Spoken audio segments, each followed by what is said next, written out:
Konnichiwa, Dokusha Minasama, and welcome back to PJL Books. Today, on the A to Z of Japan, we are at R, and today's R is for ramen. Picture this scene. You're an office worker in Japan. It's Friday night. Work is over.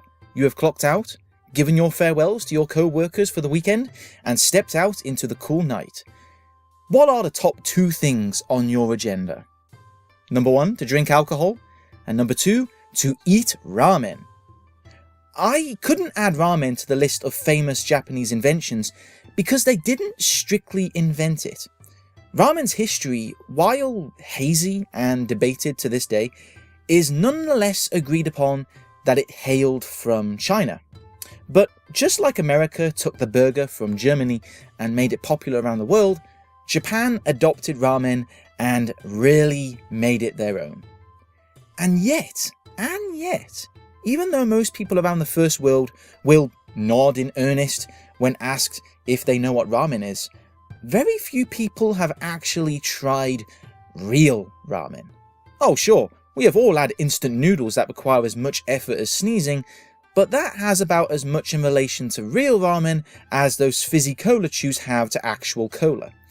So, what is real ramen? There are endless varieties and local specialities, but the classic ramen is long wheat noodles in a meaty broth, topped with vegetables like bean sprouts, seaweed and corn, and some thick slices of pork known as chashu. Throw on some ginger and crushed garlic to taste, and you have yourself an honest, hearty bowl of ramen. Japan loves ramen. I cannot think of the nearest equivalent.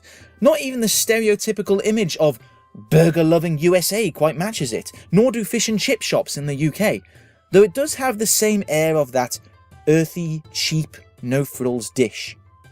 But in terms of popularity, how can I describe it? Well, put it this way.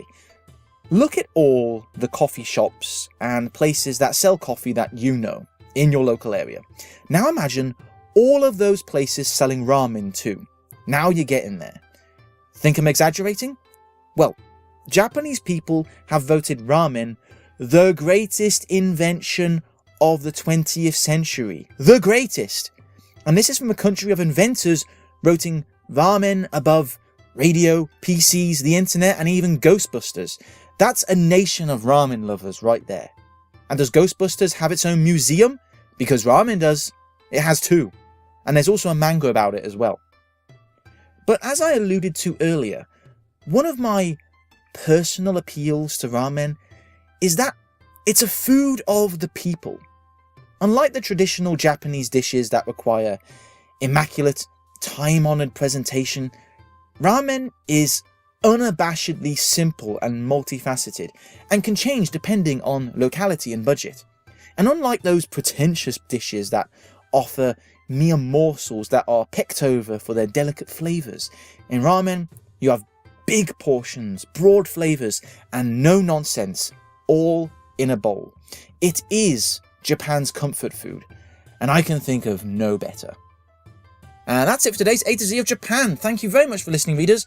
The written version of this blog is on my A to Z of Japan blog, the link of which is in the description below, along with all manner of other blogs, so please check it out.